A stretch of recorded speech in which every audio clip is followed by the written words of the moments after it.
بسم اللہ الرحمن الرحیم۔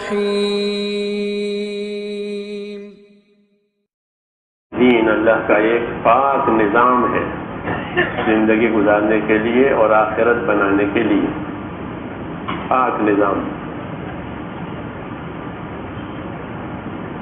یہ پاک نظام ہماری زندگی پر اثر کرے، یہ اس کا بڑا تقاضا ہے۔ ابن مسعود یہ کہتے ہیں کہ اصحاب محمد صلی اللہ علیہ وسلم جو تھے وہ کیسے تھے؟ تو فرماتے تھے کہ ابرہم قلوبا،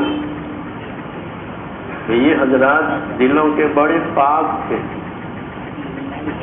لوگ کپڑے کے پاک ہوتے ہیں، بدن کے پاک ہوتے ہیں شریعت کی وجہ سے، شریعت نے کپڑے اور بدن کے پاک ہونے کو حکم دیا ہے۔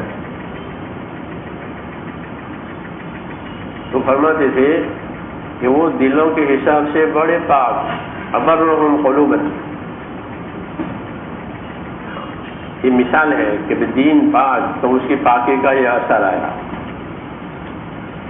کہ ان کے دلوں کے اعتبار سے بڑی پاکیزہ ان کی حالت، کہ ان کے دل پاک تھے۔ کہ کس سے؟ کہ دنیا کی محبت سے، آپس کے تناؤ سے، حسد سے، بدگمانیوں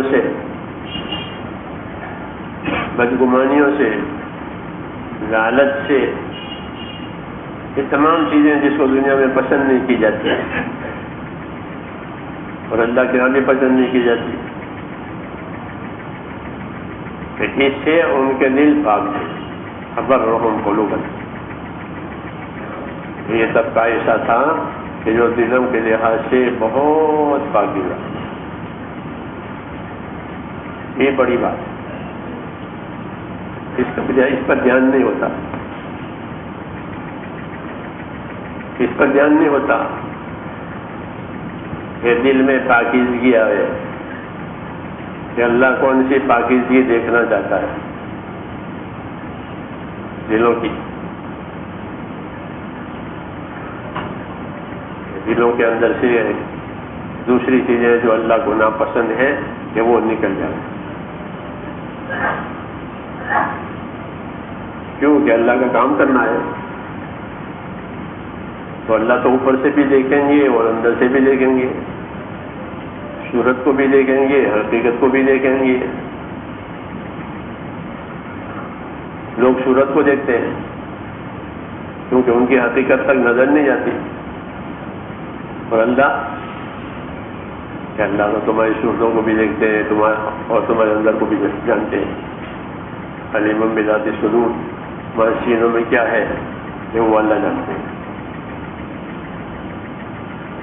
اس لیے دین کی پاکی کا یہ اثر پڑا، یہ اثر لیا اور اتنا لیا کہ ظاہر ہو گیا۔ اس لیے تو ابن مسعود بیان کر رہے ہیں، ابن مسعود یہ تھوڑی گپ کہہ رہے ہیں نا۔ یہ حضرات جو ہے کہ دلوں کے اعتبار سے بڑے پاک اور علم کے اعتبار سے بڑے گہرے، ہاں علم کے اعتبار سے بڑے گہرے، کیونکہ نبوت کی میراث جو ہے وہ علم ہے۔ کہ لوگوں کو نبی کیا دیتا ہے؟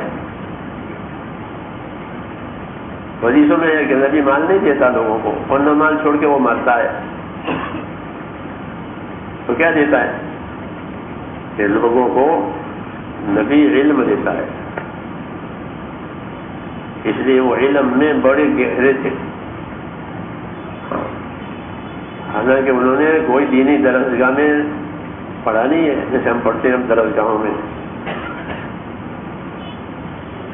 لیکن علم ان کا بہت گہرا تھا، حدود، قیود، حقوق سب محفوظ تھے علم کی وجہ سے۔ جیسے جہالت ہوتی ہے تو نہ حق کی خبر ہے نہ حق کی خبر ہے، کچھ نہیں ہے پابندی، کچھ نہیں، لیکن وہ اپنے علم کی وجہ سے حقوق کے بھی محافظ تھے، حدود کے بھی محافظ تھے، قیود کے بھی محافظ تھے، سب چیزوں کے، کیوں کہ ان کا علم تھا، کیونکہ دین تو بغیر علم کے چلتا ہی نہیں ہے، جیسے کاروبار بغیر مال کے چلتا ہی نہیں ہے، کوئی کاروبار بغیر مال کے چلے گا؟ نہیں چل سکتا، کہ دینا لینا وہ تو مال پر ہی ہوگا، جیسا کاروبار بغیر مال کے نہیں چل سکتا، ایسا دین کہ بغیر علم کے چلے گا۔ یہ نبوت کی میراث ہے، انہوں نے علم لیا تاکہ حدود، قیود اور حقوق یہ سلامت رہے، کسی طرف سے کوئی حق برباد نہ ہو، کوئی حق ٹوٹے نہیں، کوئی حق ٹوٹے نہیں۔ ہاں، دنیا حدود حقوق کی جگہ ہے، تو کوئی حق ٹوٹے نہیں، کوئی حد سے آگے بڑھے نہیں۔ یہ کس بنیاد پر ہے؟ کہ یہ علم کی بنیاد پر ہے، اور علم نہیں تو کوئی حد بھی نہیں، کوئی حق بھی نہیں، کوئی قبر بھی نہیں۔ ایک جانور کی طرح آدمی کی زندگی ہو جاتی ہے کہ جس کی رسی اس کے اوپر اس کی پیٹھ پر ڈال دی ہو، وہ جا رہا ہے، اسے خود ہی معلوم نہیں میں کہاں جا رہا ہوں۔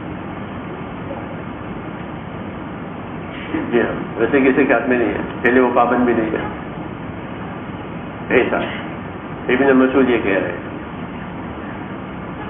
دلوں نے کہ کیا اثر لیا دین کا، انہوں نے کہ یہ اثر لیا، دل کے اعتبار سے پاک ہو گئے اور علم کے اعتبار سے گہرے ہو گئے۔ ہاں، اللہ کی حد ہوتی ہے، وہاں لکھا جاتا ہے یہ حرام ہے، اللہ کا حق ہوتا ہے وہاں لکھا جاتا ہے یہ فرض ہے، یہ واجب ہے، اس کا ادا کرنا ضروری حق ہے، یہ حرام ہے، حد ہے، اس سے آگے مت جانا۔ یہ علم کے اعتبار سے، علم کے اعتبار سے یہ گہرے، اور ان میں کوئی تکلف نہیں تھا، اقلہم تکلفا، کوئی بناوٹ نہیں، کوئی تکلف نہیں، جو اندر ہے وہ باہر ہے، جو باہر ہے وہ اندر ہے۔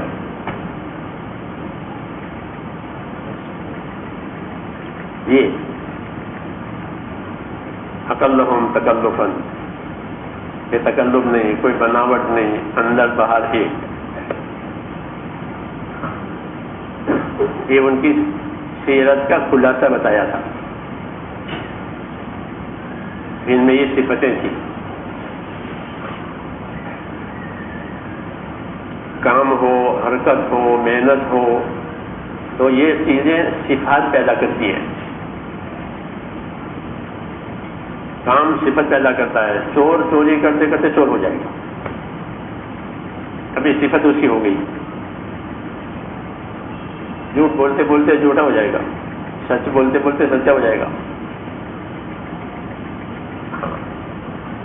ہنر والا کاریگر بن جائے گا، اس کی صفت بن گئی، اب اس کے ہاتھ میں آ گئی، سمجھ میں آئی بات؟ تو عمل جو ہے وہ صفت پیدا کرتا ہے آدمی میں، وہی اس کی مایا ہے۔ جب عمل منقطع ہو جائے گا تو صفت کام دے گی۔ عمل منقطع ہوتا ہے موت پر، اذا مات ابن آدم انقطع عنہ عمل، جب آدم کا بیٹا مرا اس کا عمل منقطع ہوا، اب کوئی عمل نہیں ہونے کا، جو عمل ہوئے تھے اس کی صفت باقی رہ جائے گی۔ ایمان کی وجہ سے مومن پکارا جائے گا، نفاق کی وجہ سے منافق پکارا جائے گا، کفر کی وجہ سے کافر پکارا جائے گا، ذکر کی وجہ سے ذاکر پورا پکارا جائے گا کہ ذاکرین کو بلاؤ، جنت میں جانے کے لیے ان کا دروازہ کھل گیا ہے. ہاں، ہر ایک کا دروازہ ہے. کہ عمل کرتے کرتے روزداروں کو بلاؤ، ان کا دروازہ کھلا ہوا ہے، ریان کے باب سے جا کے داخل ہوں گے.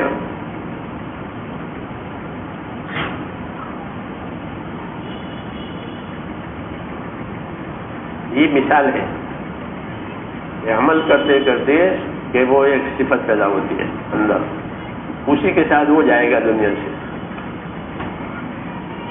جی ہاں، ہر آدمی اس حال پر مرے گا جس حال پر وہ جیتا تھا.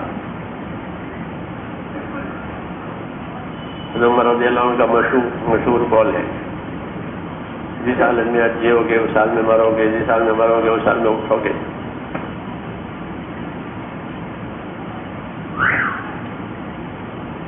یہ تو عمل صفت پیدا کرتا ہے. پابند ہونے کی وجہ سے عمل کا پابند ہو گیا، غلط ہو تو غلط، صحیح ہو تو صحیح. جی ہاں، کہ بس اب وہ اس کے ساتھ وہ صفت جڑ گئی، وہ رہے گی. جیسے ہڈی انسان کے ہوتے ہیں نا، کہ صحیح جڑ گئی تو صحیح جڑ گئی، اور غلط جڑ گئی تو وہ غلط جڑے گی، لیکن جڑے گی ضرور. یہ ڈاکٹروں کا کہنا ہے کہ جڑے گی ضرور، یا صحیح یا غلط، کیونکہ اندر ایسی مشین ہے. ایسے ہی یہ صفت پیدا ہوگی. تو ابن مسعود نے یہ صفتیں بتائی ان کی، کہ دین کے کام کرنے والوں کی یہ صفتیں بنی کہ دلوں کے پاک اور علم کے گہرے. ہاں، علم کے گہرے، علم سے بے خبر نہیں، یہ اٹکل پچھو باتیں کرنے والے نہیں بغیر علم کے، بلکہ علم کے گہرے اور تکلف و بناوٹ کچھ نہیں. جو حق ہے اس کو اپنایا، جو ناحق ہے اس کو چھوڑ دیا. ظاہر باطن ہے، یہ ان میں پیدا ہوا. تکلفم تکلفن، یہ کہہ کر کے پھر یہ فرمایا کہ یہ وہ حضرات ہیں کہ اللہ تعالیٰ نے ان کو اپنے نبی کی صحبت کے لیے چھانٹا ہے. کہ ہمارے نبی کے ساتھ کون رہے گا؟ نبی کے ساتھ کون رہے گا؟ نبی کس کے ساتھ رہیں گے؟ ان کو ان کے لیے چھانٹا گیا تھا. یہ نبی کے ساتھ رہیں گے، نبی کے ساتھ دیں گے، اور ان کو اس کام کے لیے چھانٹا گیا تھا کہ جس طرح یہ نبی کا ساتھ دیں گے کہ یہ نبی کے دین کو آگے بڑھائیں گے دنیا میں، نبی کے دین کو آگے بڑھائیں گے. وَلِنَقْلِ دِينِهِ قَوْمٌ اخْتَارَهُمُ اللَّهُ لِصُحْبَةِ نَبِيِّهِ وَلِنَقْلِ دِينِهِ. یہ چند باتیں وہ بتا رہے ہیں ابن مسعود. تمام صحابہ کے زمانے میں بہت تذکرے ہوتے ہیں. کیا بات تھی ان کے اندر کہ یہ بات؟ ابن مسعود انہی میں سے ہے، لیکن بہت بڑا سمجھدار آدمی، فقیہ ہے، سمجھدار. اللہ نے ان کو خاص سمجھ دی. حضور نے ان پر اعتماد کیا تھا کہ ابن مسعود جو بتاوے اس کو صحیح سمجھنا. ایسا وہ یہ کہہ رہے ہیں کہ ان کو اللہ تعالیٰ نے چھانٹا تھا نبی کی صحبت کے لیے کہ نبی کے ساتھ کون لوگ رہیں گے، نبی کو کس سے مناسبت ہوگی، کہاں ان سے، اور کیا کام کریں گے یہ کہ نبی کے دین کو منتقل کریں گے، آگے بڑھائیں گے. یہ 5 باتیں انہوں نے ذکر کی. اور پھر اپنے بعد والوں سے یہ کہہ رہے ہیں کہ تم لوگ ان کی مشابہت اختیار کرو، ان کے اخلاق اور عادات کے ساتھ برابری کرو، ان کے جیسے اخلاق ہو جاویں، ان کے جیسے عادات ہو جاویں. یہ اپنے آدمیوں سے کہہ رہے ہیں.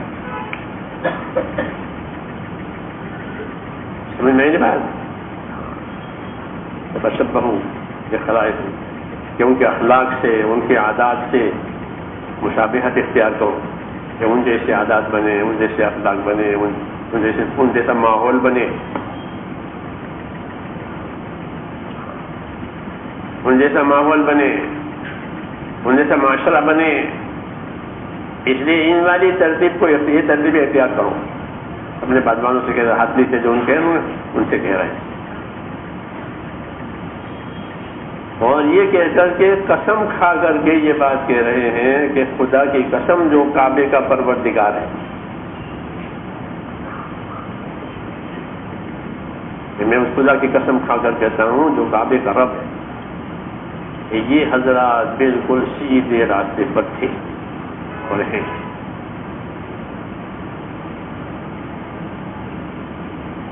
یہ ابن مسعود کا قول ہے. اور ہم کو اور ان کے زمانے میں جو لوگ ان کے نیچے تھے ان کو سب کو یہ رہبری دی ہے.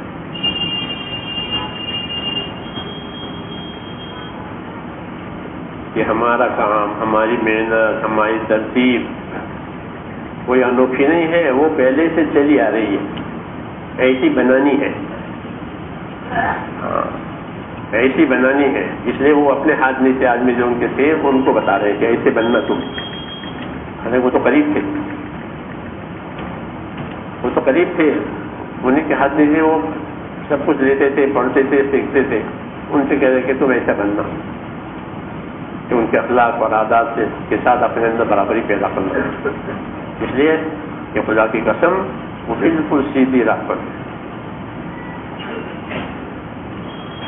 تو یہ ایک بہت بڑا پیغام ہے ان کا، ابن مسعود کا، ہم سب کے لیے، کہ ہماری زندگی اس کام کے ساتھ ایسی ہو. شور کرنے کی ضرورت نہیں ہے، ہاں ہنگامے کرنے کی ضرورت نہیں ہے، ایسا بننے کی ضرورت ہے.